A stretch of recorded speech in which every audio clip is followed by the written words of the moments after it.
السلام علیکم ناظرین، میں ہوں شہزاد دورانی اور آپ کی خدمت میں حاضر ہوئے ہیں میدان کے پروگرام ریڈ لائن کے ساتھ۔ آج ہم بات کریں گے بھارتی جنگی جنون اور بھارت کی جانب سے بین الاقوامی اصولوں اور معاہدوں کو بالائے طاق رکھ کر پاکستان کی سلامتی کے خلاف اقدامات کے بارے میں۔ میرے ساتھ موجود ہیں ملکی اور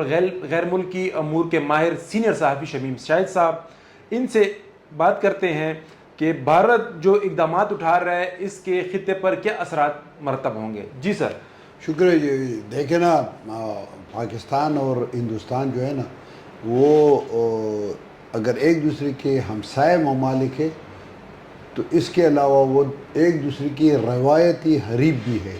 اور ان دونوں ممالک کے درمیان جب ٹینشن ہوتا ہے تو پوری ایشیا میں ٹینشن ہوتی ہے۔ یہی وجہ ہے کہ اب مطلب مختلف ممالک بالخصوص سعودی عرب اور چین کی کوشش ہے کہ کسی طریقے سے یہ جنگ نہ ہو، اور جنگ کے امکانات بہت کم ہے، مگر جنگ سے زیادہ امکانات سے زیادہ جو جنگی حالات پیدا کیا جا رہا ہے وہ بہت زیادہ ہے، جس کی وجہ سے پاکستان کے اور ہندوستان کے لوگ جو ہے نا بہت زیادہ، عام لوگ جو ہے وہ بہت زیادہ تشویش میں ہے۔ میں آپ کو ایک بات بتاؤں کہ یہ پاکستان اور ہندوستان کے درمیان میں پہلگام کا پہلا واقعہ نہیں ہے جس کے الزام پاکستان پر عائد ہوا ہے۔ اس سے پہلے مطلب اگر آپ دیکھ رہے تو تاج محل کا، بمبئی کا جو واقعات ہوئے تھے، تاج محل کے جو اٹیک ہوا تھا، کچھ اور بھی ہے، وہ جو مقبوضہ کشمیر ہے وہاں پر جو بھی واقعہ ہو جاتا ہے تو اس کا الزام پاکستان پر ہی عائد ہوتا ہے۔ مگر اب یہ جو حالات ہے پہلگام کی، اور اس کے بعد ہندوستان نے ایک تو 47 کا معاہدہ ختم کر دیا، یک طرف اعلان کی، وہ اس کی میں جو ہے وہ ورلڈ بینک اس میں ثالث ہے، اور ورلڈ بینک کی کے اعتماد میں لیے بغیر میرے خیال میں یہ نہیں ہو سکتا۔ بہرحال ہندوستان کا اپنا ایک فیصلہ ہے، اس پر ہم تنقید بھی کر سکتے ہیں، اس پر ہم اعتراض بھی کر سکتے ہیں، اور اس کے ہم مطلب جو نگیٹو پوائنٹس ہے، ظاہر ہے اس کے پاکستان کے لیے مشکلات تو ضرور پیدا ہوں گے، کیونکہ پانی، 3 دریاؤں کے پانی جب بند ہو جاتا ہے تو پاکستان میں مسئلہ ہوتا ہے، تو اس کا وہ ایک نگیٹو امپیکٹ بہت ضرور ہوتا ہے۔ اور دوسری بات یہ کہ جس سے اگر آپ دیکھیں تو پوری دنیا میں مطلب ایک ہلچل سا مچا ہوا ہے، پوری دنیا میں، صرف ایشیا میں نہیں بلکہ پوری دنیا میں۔ اور جو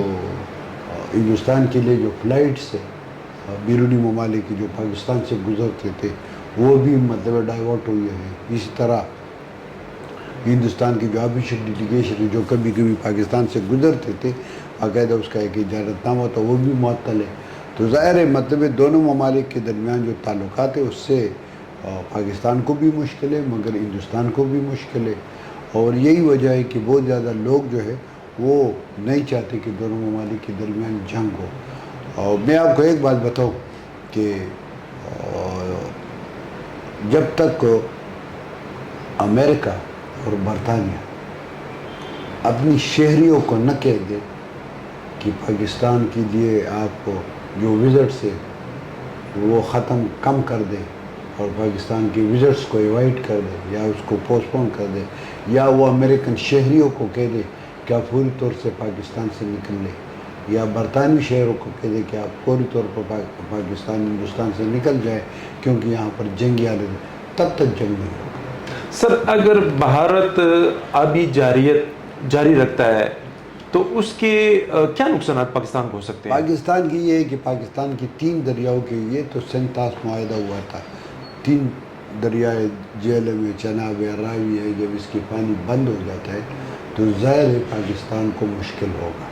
خشک سالی کا خطرہ ہوگا۔ خشک سالی کا خطرہ ہوگا، کیونکہ پاکستان کی بہت زیادہ زمینیں جو ہے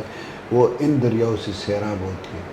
تو آبپاشی کا نظام بھی خراب ہو جائے گا، جو فصلیں وہ بھی مطلب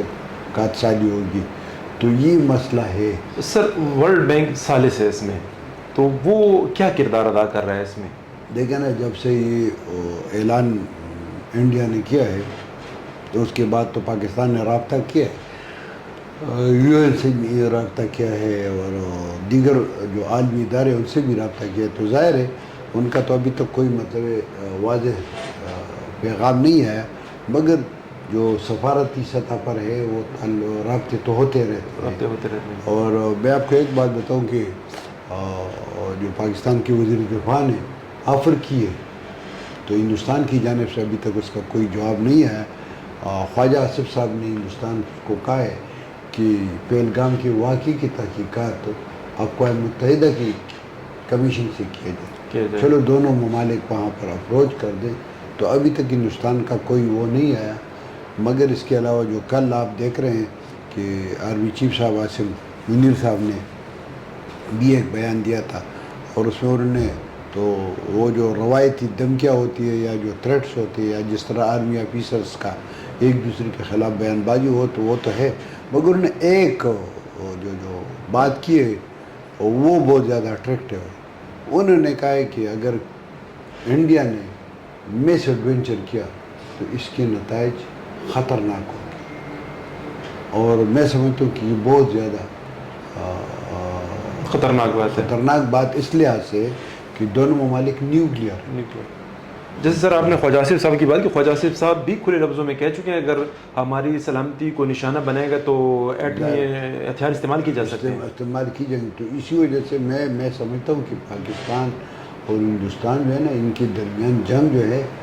وہ ان دونوں ممالک کے لیے نہیں، پوری خطے کے لیے تباہ کن ثابت ہو سکتی ہے۔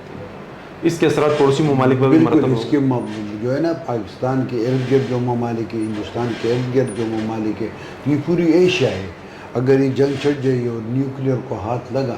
تو پھر اس سے پوری ایشیا میں بربادی ہوگی۔ اسی وجہ سے لوگ مطلب جو باشعور سیاسی لوگ ہیں، جذباتی نہیں، جو باشعور سیاسی لوگ ہیں، ان کی خواہش ہے کہ پاکستان اور ہندوستان کے درمیان جنگ نہ ہو، جو ٹینشن ہے وہ ختم ہو جائے، تعلقات بہتر ہو جائے، کیونکہ اس میں دونوں ممالک کا فائدہ ہے۔ سر ہمارے ناظرین کو یہ بھی بتا دیں کہ چونکہ مذاکرات کا دور بھی چل رہا ہے، معاملات کو سمیٹنے کی کوشش بھی کی جا رہی ہے، اور بارڈر پہ جو پوزیشن ہے وہ بھی جو ہے تو دونوں جانب دیکھیں نا، وہ بارڈر پر یہ جو ٹینشن ہے نا، اور کبھی کبھی کراس فائرنگ ہوتی ہے، یہ روٹین کی معاملات ہیں، یہ ہوتی رہتی ہے۔ کبھی ایک دوسرے کے ساتھ مٹھائی بھی تقسیم کرتے ہیں، پانی بھی ایک دوسرے کو پلاتے ہیں، کبھی کبھی مطلب ان کے درمیان ٹینشن ہوتا ہے، فائرنگ کا تبادلہ ہوتا ہے، ٹھیک ہے۔ یہ مطلب بارڈروں پر یہ پاکستان اور ہندوستان کے درمیان جو ہے یہ اس بارڈر پر یہ روٹین کے معاملات ہیں، مگر بات چیت جاری ہے۔ جو پس پردہ بات چیت ہے وہ چین اور سعودی عرب، ان کے ذریعے بات چیت کا سلسلہ شروع ہے، اور ان دونوں ممالک کی کوشش ہے کہ کسی طریقے سے یہ مسئلہ سیٹل ہو جائے، جنگ نہ ہو۔ سر امریکہ بھی کبھی ایک کردار ہے عالمی سطح پر، امریکہ اس معاملے میں کیا کرنے جا رہا ہے؟ امریکہ دیکھیں نا، امریکہ نے تو ابھی تک مطلب وہ دونوں کی جانب سے وہ جو روایتی سفارتی الفاظ ہوتے ہیں اور کہتے ہیں کہ ہم نہیں چاہتے کہ دونوں ممالک کے درمیان ماضرائی ہو، جھگڑا ہو، مگر یہ کہ ابھی تک ان کی طرف سے جو باقاعدہ جو پریکٹیکل سٹیپس ہوتے ہیں نا کہ وفد آ جائے اور وہ یہاں پر بھی آ جائے، نیو دہلی بھی چلا جائے اور مذاکرات شروع کر دے، تو امریکہ اور برطانیہ کی جانب سے کسی قسم کی ابھی تک کو نہیں ہے۔ میرے خیال میں سب سے زیادہ ذمہ داری امریکن پر بھی عائد ہوتی ہے، برطانیہ پر بھی، کیونکہ پاکستان جو ہے نا امریکن اتحادی ہے، وہ وار آن ٹیرر کے خلاف افغان جنگ میں بہت زیادہ چیزوں میں پاکستان اتحادی، تو ان کی بھی بہت ذمہ داری بنتی ہے کہ وہ بھی درمیان میں آ جائے، وہ بھی مذاکرات کر دے، وہ بھی میڈیشن کر دے تاکہ یہ مسئلہ حل ہو جائے۔ اس کے علاوہ پاکستان جو ہے کامن ویلتھ کا، جس کو ہم دولت مشترکہ کہتے ہیں، اسی کا ممبر ہے، اور اسی کا ہیڈ جو ہے وہ برطانیہ ہے، تو لہٰذا برطانیہ کو بھی چاہیے کہ وہ بھی آ جائے اور یہاں پر اس خطے میں خطے کو جنگ سے بچائے۔ جی ناظرین، جیسا کہ آپ نے شمیم شاہد صاحب کی باتیں سنی کہ